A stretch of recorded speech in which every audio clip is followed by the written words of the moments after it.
لقد كان لكم في رسول الله أسوة حسنة لمن كان يرجو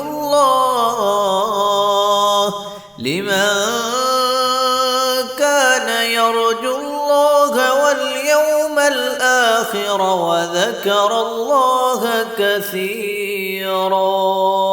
نحمدہ و نصلی علی رسول الکریم اما بعد. صحیح البخاری کتاب بدء الوحی اس کی حدیث نمبر 7 گزشتہ درس میں اس کا کچھ حصہ بیان کیا گیا تھا. اس حدیث میں ابو سفیان اور ہرقل بادشاہ کا جو آپس میں مکالمہ ہوا تھا اس کا تذکرہ ہوا تھا کہ ہرقل نے ابو سفیان سے کچھ سوالات کیے اور انہوں نے آگے جوابات دیے.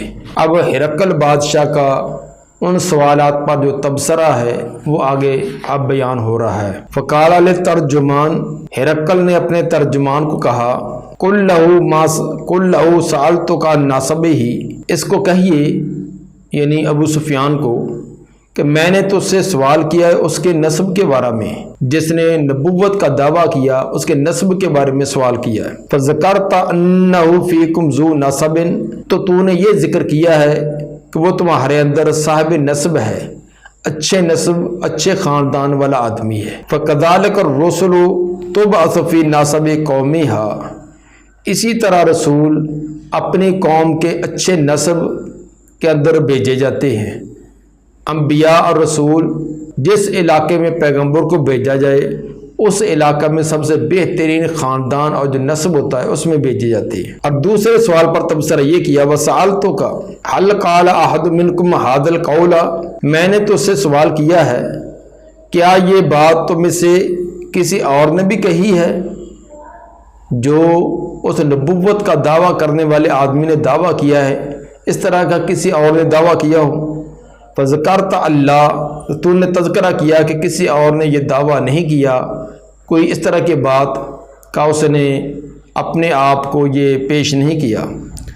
فقلت لو کان احد قال هذا القول قبلہ، تو میں کہتا ہوں کہ اگر کسی ایک نے یہ بات اس سے پہلے کہی ہوتی لقلت رجل یأتی بقول قیل قبلہ، تو پھر تو میں کہتا کہ یہ آدمی اتباع کر رہا ہے ایک ایسی بات کی جو اس سے پہلے کہی گئی ہے. اگر پہلے بھی کی تمہاری قوم برادری یا علاقے میں سے کسی آدمی نے اسی طرح دعویٰ کیا ہوتا تو پھر تو میں کہتا کہ یہ بھی دیکھا دیکھی اس نے دعویٰ کیا تھا اس نے بھی دعویٰ کر دیا. تو جب پہلے کسی نے یہ دعویٰ نہیں کیا تو یہ دلیل ہے کہ یہ اپنی طرف سے بنائی ہوئی بات نہیں، واقعی یہ اللہ کی طرف سے وہ پیغمبر اور نبی ہے. وَسَأَلْتُكَ هَلْ كَانَ مِنْ آبَائِهِ مِنْ مَالِكٍ، پھر میں نے تو اسے یہ سوال کیا کہ کیا اس کے آباء و اجداد میں سے کوئی بادشاہ تھا. فذکرت اللہ، تو نے تذکرہ کیا کہ اس کے آباء و اجداد میں سے کوئی بادشاہ حکمران نہ تھا. فَلَوْ كَانَ مِنْ آبَائِهِ مِنْ مَالِكٍ، اگر اس کے آباء و اجداد میں سے کوئی حکمران اور بادشاہ ہوا ہوتا قلت رجل یطلب ملک ابی ہے، تو تب تو میں کہتا کہ یہ آدمی اپنے آباء و اجداد سے آنے والی جو حکومت تھی بادشاہ تھی یہ اسی کی چاہت رکھنے والا ہے. جس طرح کہ کوئی سے آباء و اجداد اگر سیاسی تھے تو ان کے اولاد بھی سیاست میں جاتی ہے اور انہی کے نقش قدم پر چلتے چلتے کئی کی نسلیں چلتی ہیں. تو اگر اس کے آباء و اجداد میں یہ کسی کوئی بادشاہ ہوا ہوتا تو میں سمجھتا کہ شاید اس کو بھی یہی اپنے آباء و اجداد کا وہ وراثت کے اندر حاصل کرنے کی کوشش ہے. تو جب پہلے کسی نے یہ کوئی اس کے خاندان میں بادشاہ گزرا ہی نہیں تو اچانک یہ اس نے ایسا دعویٰ کیا ہے تو یہ بھی کوئی سنی سنائی یا کسی کی نقالی نہیں ہے بلکہ اس کے اندر حقیقت ہے. اسی طرح کہ وَسَأَلْتُكَ هَلْ كُنْتُمْ تَتَّهَمُونَهُ بِالْكَذِبِ، میں نے تو اس سے سوال کیا کہ کیا تم اس پر جھوٹ کا کوئی الزام لگاتے ہو قبل ان یقول ما قال، اس سے پہلے کہ جو اس نے دعویٰ کیا ہے اس دعویٰ سے پہلے کبھی تم نے اس پر جھوٹ کا الزام، اس نے کوئی جھوٹی بات کہی ہو تم نے الزام دیا ہو کوئی ایسی بات گزری ہو. فذکرت اللہ، تو تو نے تذکرہ کیا کہ ایسی بات بھی نہیں۔ فقد عارف انہ لم یکن لیذر الکاذب علی الناس ویکذب علی اللہ، تو میں نے یہ بات پہچان لی ہے کہ جو آدمی لوگوں سے جھوٹ نہ بولے تو اللہ پر جھوٹ کیسے بولے گا؟ لوگوں سے جھوٹ تو نہ بولے اور اللہ کے ذمہ جھوٹ لگا دے کہ اس نے مجھے نبوت عطا کی ہے، یہ بات نہیں ہو سکتی۔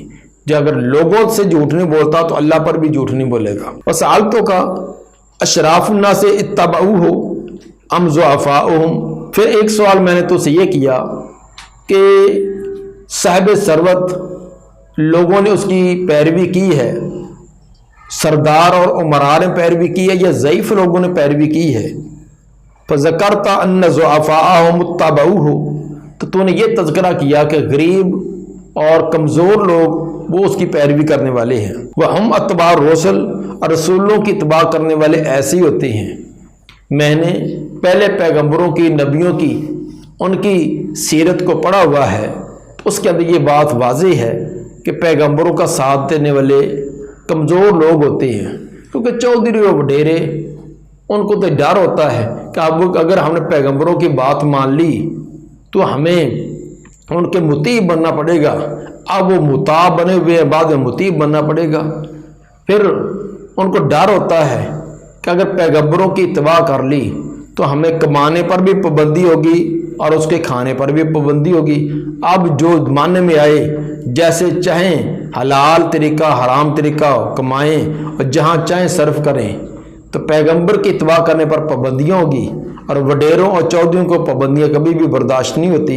اس لیے ہمیشہ پیغمبروں کا ساتھ دینے والے کمزور اور غریب لوگ ہی ہوتے ہیں۔ وہ ہم اتباع الرسل، اور رسولوں کی پیروی کرنے والے ایسے ہوتے ہیں۔ وسألتو کا، پھر میں نے یہ بھی سوال کیا تو سے ایزیدون ام ینقصون، کہ وہ دن بدن زیادہ ہو رہے ہیں یا کم ہو رہے ہیں؟ اس پیغمبر کا ساتھ دینے والے لوگ بڑھتے جاتے ہیں یا کم ہوتے ہیں؟ فذکرت انہم یزیدون، تو نے یہ تذکرہ کیا کہ وہ زیادہ ہو رہے ہیں۔ وکذالک امر الایمان حتی یتم، اور ایمان کا معاملہ ایسے ہی ہے کہ یہ بڑھتا ہے حتیٰ کہ اپنا اتمام کر لے، اپنے آخری درجے کو پہنچ جائے۔ وسألتو کا ایرتد احد سخطۃ للدین بعد ان یدخل فیہ، پھر میں نے یہ بھی سوال کیا کہ کیا اس کے دین کو اپنانے کے بعد کوئی دین کو ناپسند کرتے ہوئے چھوڑ کر دین کو چھوڑا ہو، اس پیغمبر کے دین کو چھوڑ کر پھر اپنے آباء و اجداد کا نظریہ قبول کیا ہو، کوئی ایسا کوئی واقعہ ہوا؟ فذکرت اللہ، تو نے ذکر کیا کہ آج تک ایسا کوئی واقعہ نہیں اس کے دین کو اپنانے والا اس نے دوبارہ چھوڑا ہو۔ وکذالک الایمان، اور ایمان کی کیفیت یہی ہوتی ہے حین یخالط بشاشت القلوب، جب وہ دل کی بشاشت کے دل کی گہرائیوں میں اتر جائے، جب ایمان دل کے رگو پے کے اندر بس جائے تو پھر وہ ایمان نکلتا نہیں ہے، پھر انسان کے ایک ایک عضو کے اندر ایک ایک وہ خلیے کے اندر وہ پیوست ہو جاتا ہے۔ وسألتو کا حل یقدر، اسی طرح میں نے یہ بھی سوال کیا کیا اس نے کبھی دھوکہ دیا ہو؟ فذکرت اللہ، تو نے ذکر کیا کہ اس نے کبھی دھوکے والی بات نہیں کی۔ وکذالک الرسل لا تقدر، پیغمبر رسول باقی ایسے ہوتے ہیں وہ دھوکے باز نہیں ہوتے، وہ دھوکہ نہیں دیتے، وہ جو بات ہوتی ہے حق اور سچ بیان کرتے ہیں۔ وسألتو کا بماذا یأمرکم، پھر میں نے یہ بھی سوال کیا کہ وہ تمہیں حکم کیا کرتا ہے؟ فذکرت انہ یأمرکم، تو نے ذکر کیا کہ وہ حکم دیتا تم کو کہ انت عبد اللہ ولا تشرکوا بہ شیئا، کہ تم ایک اللہ کی عبادت کرو، اس کے ساتھ کسی کو بھی شریک نہ کرو۔ وینہاکم عن عبادت الاوثان، اسی طرح بتوں کی عبادت سے تمہیں روکتا اور منع کرتا ہے۔ ویأمرکم بالصلاۃ والصدق والعفاف، اور تمہیں نماز، سچائی اور پاک دامنی کا حکم دیتا ہے۔ یہ تو نے خود یہ تمام باتیں بتلائی ہیں، اور یہ تمام باتیں اس بات کی تصدیق کرتی ہیں کہ واقعی وہ سچا پیغمبر ہے، سچا رسول ہے۔ فإن كان ما تقول حقا، اگر جو کچھ تو نے کہا ہے وہ سچ کہا ہے، اس کے اندر اپنی طرح سے کوئی غلط بیانی نہیں کی بلکہ ٹھیک کہا ہے، فَسَيَمْلِكُ مَوْضِعَ قَدَمَيَّ هَاتَيْنِ، تو ان قریب وہ مالک بنے گا میرے ان دو قدموں کی جگہ کا بھی، جہاں میرے یہ دو قدم ٹکے ہوئے ہیں تو اس جگہ کا بھی وہ مالک حکمران بنے گا۔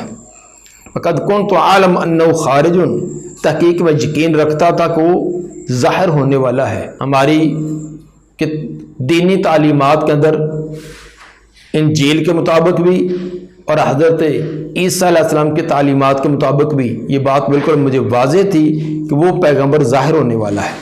فقد کنت عالم انہ خارج، میں جانتا تھا کہ بے شک وہ نکلنے والا ہے۔ لم اکن اظن انہ منکم، لیکن میرا یہ گمان نہیں تھا کہ وہ تم میں سے ہوگا۔ یہ تو ہے کہ وہ ظاہر ہونے والا ہے، لیکن وہ تم میں سے ہوگا یہ مجھے اس کا علم نہیں تھا۔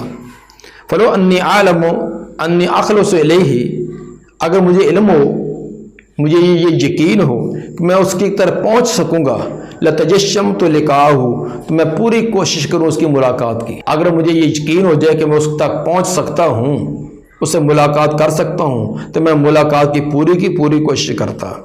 وَلَوْ كُنْتُ عِنْدَهُ، اگر میں اس کے پاس ہوتا، لَغَسَلْتُ عَنْ قَدَمَيْهِ، تو میں اس کے پاؤں کو دھوتا۔ اس کے پاؤں کو دھونا یہ میں بڑا شرف سمجھتا، کیونکہ واقعی وہ سچا پیغمبر ہے۔ ثُمَّ دَعَا بِكِتَابِ رسول اللہ صلی اللہ علیہ وسلم الذی بعث بہ دحیۃ الی عظیم بصرہ، پھر اس نے ہرقل نے نبی صلی اللہ علیہ وآلہ وسلم کا خط مبارک منگوایا جو آپ نے دحیہ کو دے کر عظیم بصرہ کی طرف، حاکم بصرہ کی طرف بھیجا تھا، اور حاکم بصرہ جس کا نام حارث بن ابی شمر تھا اس کو خط دیا تھا۔ فدافعہ الی ہرقل، اور اس نے پھر آگے ہرقل کو پہنچایا تھا۔ فقارہ، چنانچہ اس نے وہ خط کھول کر پڑھا، فیضا فیہ، تو اس کے اندر یہ کچھ لکھا ہوا تھا، بسم اللہ الرحمن الرحیم۔ جو نبی صلی اللہ علیہ وآلہ وسلم نے خط بھیجا اس کا آغاز بسم اللہ الرحمن الرحیم سے ہے۔ ثابت ہوا کہ ہر کام پڑھتے وقت، لکھتے وقت اس کا آغاز بسم اللہ سے ہونا چاہیے۔ آپ نے بسم اللہ الرحمن الرحیم مکمل یہ لکھی تھی، نہ کہ 786 جو ہمارے ہاں ایک غلط رواج پڑا ہوا ہے اور اس کو سمجھا جاتا ہے کہ یہ بسم اللہ کے قائم مقام ہے۔ تو اس لیے یہ ہند سے نکال کر سمجھنا کہ یہ قرآنی آیت یا قرآنی صورتوں کے قائم مقام ہے، تو یہ طریقہ درست نہیں ہے، بلکہ 786 یہ بسم اللہ الرحمن الرحیم بنتا بھی نہیں ہے۔ اور حضرت سلیمان علیہ السلام نے بھی جب بلقیس کی طرف خط لکھا تھا تو اس کا آغاز بھی اسی طرح تھا کہ انہ من سلیمان وانہ بسم اللہ الرحمن الرحیم، کہ یہ خط سلیمان علیہ السلام کی طرف سے ہے اور اس کا آغاز بسم اللہ الرحمن الرحیم سے ہے۔ سورہ نمل کی آیت نمبر 30۔ اس سے یہ بھی ثابت ہوا کہ خط کا آغاز اس سے ہونا چاہیے، اور خط کے آغاز میں کیا لکھنا چاہیے؟ بھیجنے والے کا نام پہلے اس کا ہونا چاہیے، پھر مرسل الیہ جس کی طرف بھیجا جا رہا اس کا نام ہونا چاہیے۔ چنانچہ آپ نے لکھا تھا میں محمد عبداللہ ورسولہ الی ہرقل عظیم الروم۔ یہ خط محمد جو اللہ کے بندے اور اس کے رسول ہیں صلی اللہ علیہ وسلم، ان کی طرف سے ہرقل کی طرف جو کہ روم کا حکمران ہے، رومیوں کا بڑا بادشاہ ہے۔ سلام علی من اتبع الہدی، سلامتی اس پر جو ہدایت کی پیروی کرے۔ اما بعد، اس کے بعد، فانی ادعوک بدعایۃ الاسلام، میں تجھے دعوت دیتا ہوں اسلام کے راستے کی۔ دعایا اسلام کا راستہ، یہ اسلام کا منہج، اس کی تجھے دعوت دیتا ہوں۔ اسلم تسلم، اسلام قبول کر لے تو سلامتی میں رہے گا، دنیا کے اندر بھی اور آخرت کے اندر بھی سلامتی میں رہے گا۔ یؤتک اللہ اجرہ کا مرتین، دے گا اللہ تجھے اجر ڈبل، اللہ تجھے ڈبل اجر دے گا۔ جیسے کہ حدیث میں آتا ہے، آپ نے فرمایا کہ 3 قسم کے لوگ ہیں جن کو اجر اللہ تعالیٰ ڈبل دے گا۔ ان میں سے ایک وہ جو اہل کتاب میں سے ہو اور اپنی جو پہلی کتاب اس پر ایمان یقین رکھنے والا ہو، پھر اس کے بعد حضرت محمد صلی اللہ علیہ وسلم کی نبوت اور رسالت کو اور آپ کی لائی ہوئی تعلیمات کو تسلیم کر لے تو اس کو اللہ ڈبل اجر دے گا۔ یؤتک اللہ اجرک مرتین، اللہ عطا کرے گا تجھے دگنا اجر دے گا۔ فإن تولیت، اگر تم پھر گیا اعراض کیا، فإن علیک اسم العریسیین، تو بے شک تجھ پر ہوگا تیرے متبعین کا بھی گناہ۔ عریسیین یا عریسیون کی جمع ہے جس کا لفظی معنی تھا کاشتکار۔ بعض روایات میں اکارین کا یا فلاحین کا لفظ بھی ہے، جس کا بھی یہی معنی ہوتا ہے کاشتکار۔ تو مطلب یہ کہ اس کے جو زیادہ اتباع کرنے والے وہ کوئی تاجر نہیں تھے، بلکہ وہ کاشتکار ذمہ دار لوگ تھے۔ تو اگر تو نے اس حق کو جاننے کے بعد بھی انکار کر دیا تو یہ گناہ تجھ پر بھی اور تیری اتباع کرنے والے لوگ اس باطل کی پیروی جو کریں گے تو ان تمام کا گناہ بھی تجھ پر ہوگا۔ اگر تو حق کو تسلیم کر لے گا اور تیری وجہ سے تیری تمام کی تمام رعایا بھی حق کو قبول کرے گی تو تجھے اجر اپنی اسلام قبول کرنے کا اور دوسروں کے اسلام کے قبول کرنے کا بھی تجھے اجر ملے گا۔ اس کے بعد سورہ آل عمران کے آیت نمبر 64 وہ آپ نے تحریر فرمائی، وَيَا أَهْلَ الْكِتَابِ تَعَالَوْا إِلَىٰ كَلِمَةٍ سَوَاءٍ بَيْنَنَا وَبَيْنَكُمْ، اے اہل کتاب آ جاؤ ایک بات کی طرف جو برابر ہے ہمارے اور تمہارے درمیان، جس کا ہم بھی تسلیم کرتے ہیں اور تم بھی تسلیم کرتے ہو۔ وہ کیا کہ اللہ نعبد الا اللہ، کہ ہم صرف ایک اللہ کی عبادت کریں، ولا نشرک بہ شیئا، اس کے ساتھ کسی کو بھی شریک نہ کریں، ولا یتخذ بعضنا بعضا اربابا من دون اللہ، اور نہ بنائیں ہم ایک دوسرے کو آپس میں رب اللہ کو چھوڑ کر آپس میں انسانوں کو رب نہ بنائیں۔ رب بنانے سے مراد کہ اللہ کے اختیارات کسی انسانوں کو نہ دیں۔ فَإِن تَوَلَّوْا، اگر وہ پھر جائیں، فَقُولُوا اشْهَدُوا بِأَنَّا مُسْلِمُونَ، تو تم کہہ دو کہ گواہ بن جاؤ کہ بے شک ہم مسلمان مطیع اور فرما بردار ہیں۔ اگر تم نہیں مانتے تو تمہاری مرضی، لیکن ہم اس بات کی شہادت و گواہی دیتے ہیں کہ ہم تمام کے تمام اللہ کے احکام ماننے کے لیے مطیع اور فرما بردار۔ قال ابو سفیان، اس کے بعد ابو سفیان فرماتے ہیں کہ فلما قال ما قال، جب اس نے کہا جو کچھ بھی کہا، یعنی ہرقل نے میری باتوں کا یہ تمام کے تمام جو اپنا تجزیہ پیش کیا، فلما قال ما قال وفارغ من قراءۃ الکتاب، جب اس نے کہا جو کچھ بھی کہا تھا اور فارغ ہو گیا اس خط کی قراءت سے، کاسر عندہ الصخب، تو بہت زیادہ ہو گیا اس کے پاس شور، ورتفعت الاصوات، اور بلند ہوگی آوازیں۔ تو باقی جو جتنے بھی اس کے دائیں بائیں بیٹھنے والے تھے انہوں نے دیکھا کہ یہ کیا کہ ہمارے آباء و اجداد کے عقائد و نظریات کو چھوڑ کر، عیسائیت کو چھوڑ کر ایک دوسرے نبی کی تائید کی جا رہی ہے اور اس کی دعوت کو قبول کرنے کا کے اشارات ملتے ہیں۔ تو انہوں نے بڑا ہنگامہ برپا کر دیا، شور شرابہ شروع کر دیا، بہت زیادہ ہو گیا شور اور بلند ہوگی آوازیں۔ وَأُخْرِجْنَا، چنانچہ اس کے بعد ہمیں وہاں سے نکال دیا گیا، ہمیں اس محلے سے نکال دیا گیا، کیونکہ ہم تو اجنبی لوگ تھے۔ تو چونکہ یہ باقی ان کا مسئلہ اپنا ذاتی بن چکا تھا کہ بادشاہ نے جب یہ باتیں کہی ہیں تو باقی لوگ بدکنے لگے، تو ہمیں نکال دیا تاکہ ہماری بات کا ان کو علم نہ ہو۔ فَقُلْتُ لِأَصْحَابِي حِينَ أُخْرِجْنَا، میں نے اپنے ساتھیوں کو کہا جب ہمیں وہاں سے نکالا گیا، لَقَدْ أَمِرَ عَمْرُ ابن ابی قبشہ، ابو قبشہ کے بیٹے کا معاملہ تو بہت ہی بڑھ گیا، ابو قبشہ کے بیٹے کا معاملہ بہت زیادہ ہی ہو گیا ہے۔ اِنَّهُ يَخَافُهُ مَلِكُ بني الاسفر، اس سے تو بنو الاسفر یعنی رومیوں کا بادشاہ وہ بھی ڈر رہا ہے۔ فَمَا زِلْتُ مُوقِنًا، تو اس وقت سے میں ہمیشہ یہ یقین رکھتا رہا کہ انه سیظہر، کہ بے شک آپ ضرور غلبہ پائیں گے، حتی ادخل اللہ علی الاسلام، یہاں تک اللہ تعالیٰ نے مجھ پر بھی اسلام داخل کر دیا، یعنی مجھے بھی اللہ تعالیٰ نے اس مسلمان ہونے کی توفیق دے دی۔ ابن ابی قبشہ جو آپ کو کے بارے میں کہا گیا، اس کی کیا وجہ تھی، اس کے بارے میں مختلف قول ہیں۔ بعض کہتے ہیں کہ آپ کے ننیحال والے خاندان میں یہ ابو قبشہ نامی کوئی آدمی تھا، اس کی طرح نسبت کی گئی ہے۔ بعض کہتے ہیں کہ عبد المطلب کے جو ننیحال تھے ان کے اندر یہ اس ابو قبشہ نامی کوئی آدمی تھا، اس کی طرح نسبت کی گئی ہے۔ تو اصل کے اندر عربوں کے اندر یہ رواج تھا کہ کسی کی تنقیص کرنی ہو، کمی کوتاہی کی طرح اشارہ کرنا ہو تو خاندان آباء و اجداد کے اندر جو کمزور آدمی ہو، جس کی کوئی شہرت اچھی نہ ہو، اس کی طرح نسبت کر دیتے۔ تو انہوں نے ابو قبشہ کا بیٹا آپ کو کہہ کر یہ تنقیص والا انداز اپنانے کی کوشش کی۔ اب وہ ابو قبشہ کون تھا، اس کے بارے میں مختلف قول ہیں۔ ایک اس کے بارے میں یہ بھی کہا جا رہا ہے کہ آپ کا رضائی نسب کے اندر یہ ایک ابو قبشہ نامی آدمی تھا، نام اس کا حارث بن عبد العزیٰ تھا۔ تو دودھ کی رضاعت کی وجہ سے آپ کو اس کے ساتھ تعلق ملتا تھا، تو یہ اس کی کنیت ہے، اس کی طرف نسبت کی گئی۔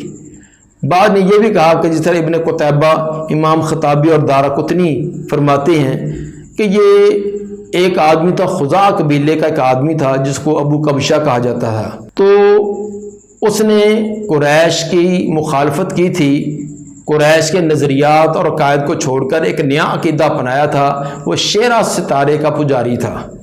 تو جب اس نے قریشیوں کے تمام عقائد اور نظریات کو چھوڑ کر ایک نیا عقیدہ اپنایا، تو اب لوگ جو بھی آباء و اجداد کا طریقہ چھوڑ کر نیا طریقہ اپناتا تو اس کو وہی نسبت دے دیتے کہ یہ بھی ابو کبشہ کا ہی بیٹا ہے۔ تو ابو کبشہ وہ تھا جس نے شیرہ ستارے کی عبادت کا رواج نکالا اور قریش کے نظریات، کیونکہ قریشی جو تھے وہ بتوں کے پجاری تھے، بتوں کی عبادت کرتے تھے، اس طریقے کو چھوڑ کر وہ ستارے کا پجاری بنا۔ تو گویا کہ وہ اس نے آباء و اجداد کا نظریہ چھوڑا تھا۔ اسی کی طرح نسبت کرتے وہ یہ کرتے کہ جو بھی آباء و اجداد کے طریقوں کو چھوڑ کر کوئی اور طریقہ اپناتا تو اس کو یہ تانے کے طور پر یہ بات کہتے یہ تو ابو کبشہ کا بیٹا ہے۔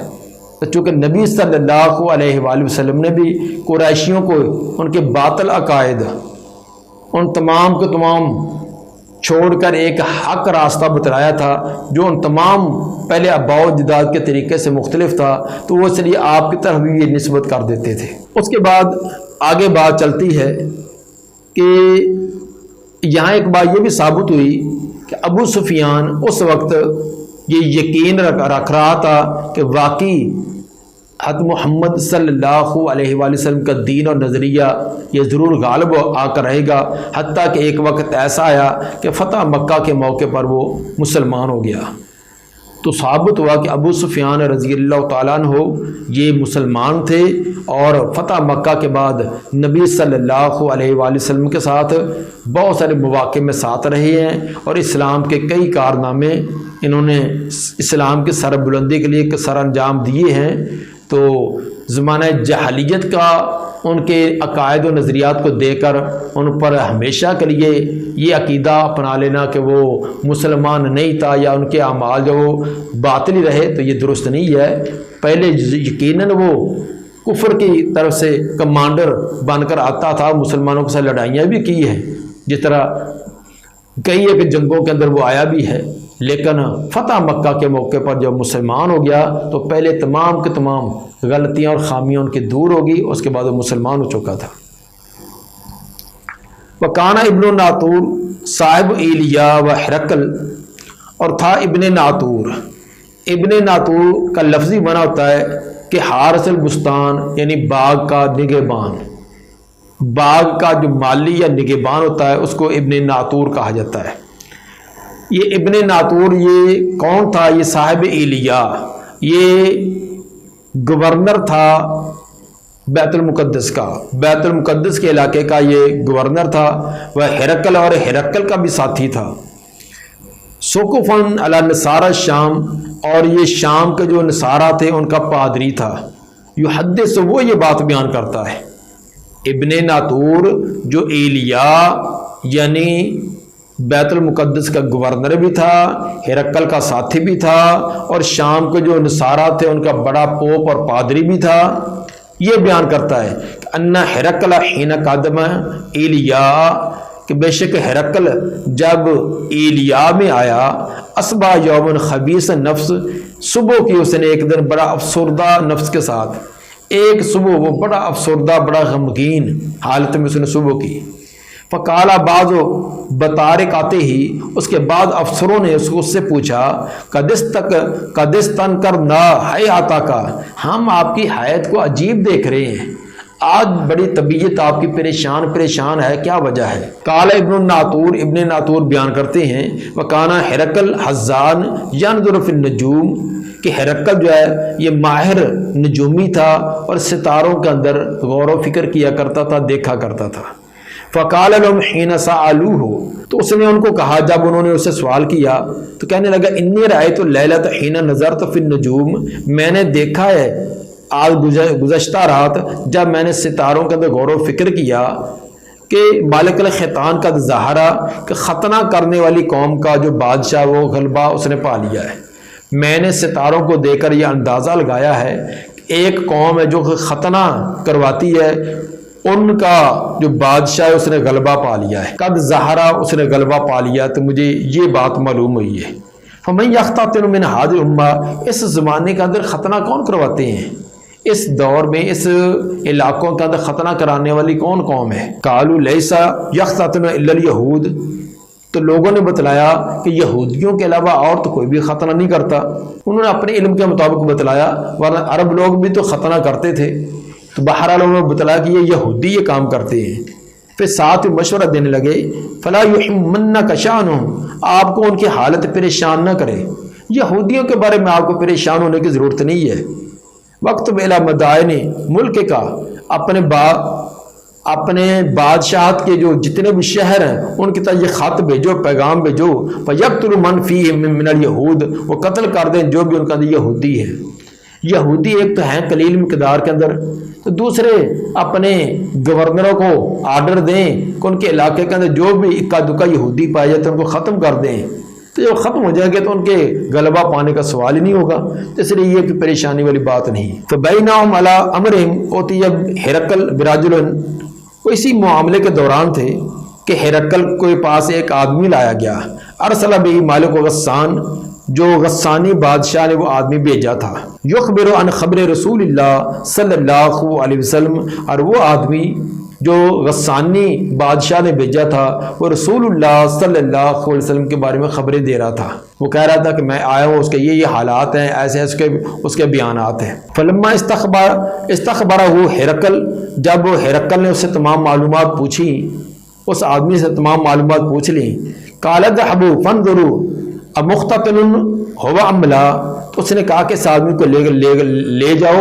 اور دیکھو کیا یہ ختنہ شدہ ہے یا غیر ختنے والا ہے، کیونکہ مجھے جو ستاروں کے اندر میں نے اندازہ لگایا ہے تو اس کے اندر یہ تھا کہ ختنے والی قوم ان کا ایک فرد ہے وہ غلبہ پائے گا، تو یہ جو اس پیغمبر کی تصدیق کر رہا ہے، اس کے بارے میں خبریں دے رہا ہے، تو کوئی چیک کرو یہ ختنہ شدہ یا غیر ختنے والا ہے۔ فناظروا الیہ فحدثوه انه مختتن، انہوں نے اس کو لے جا کر دیکھا تو انہوں نے آ کر بتلایا کہ یہ تو واقعی ختنہ شدہ آدمی ہے۔ فسألوا عن العرب، تو انہوں نے اس سے عرب لوگوں کے بارے میں بھی سوال کیا کہ عرب لوگ ان کی بود و باش کیسی ہے۔ فقال ہم یختتنون، اس نے باقی باتوں کے ساتھ یہ بھی بتلایا کہ عرب لوگ بھی ختنہ کرتے ہیں۔ فقال ہرقل ھذا ملک ھذی الامہ قد ظہر، ہرقل نے کہا کہ یہ اس امت کی حکومت ہے، یہ اس امت کا یہ بادشاہ ہے، قد ظہر جو ظاہر ہو چکا ہے، بس مجھے یقین ہو چکا جو میں نے دیکھا تھا اور اس نے بھی خبر دی ہے، واقعی یہ عربوں میں سے ایک آدمی ہوگا جو پورے کے پورے لوگوں پر غلبہ پائے گا۔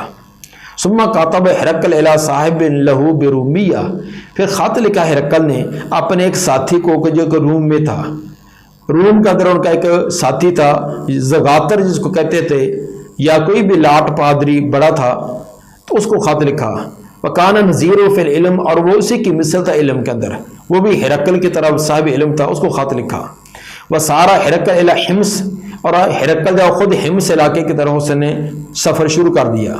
فلم یرم حمص، پس وہ بھی نہ نکلا تھا حمص کی طرف، حتی اتاؤ کتاب من صاحبی، جب تک کہ خط آ گیا اس کے ساتھی کی طرف سے، اتنے کے اندر جو اسے خط بھیجا تو اس کا جواب بھی ادھر سے آ گیا۔ جواب قرآ یا ہرقل علی خروج النبی صلی اللہ علیہ وسلم وانہ نبی، تو وہ اس کے ساتھی جو زغاتر تھا اس نے بھی یہ تصدیق کی کہ واقعی جیسے تو اس کو تسلیم کرتا ہے کہ وہ نبی ہے، برحق ہے، تو میں بھی مانتا ہوں کہ وہ سچا نبی ہے۔ فاذن ہرقل نے زبائر روم، چنانچہ حکم دیا ہرقل نے روم کے جو بڑے بڑے سردار تھے، جتنے بھی اس کے کابینہ کے لوگ تھے، ان کو حکم دیا فی 10 کرتن لہو بحمص، کہ حمص کا جو محل ہے اس کے اندر جمع ہو جائیں۔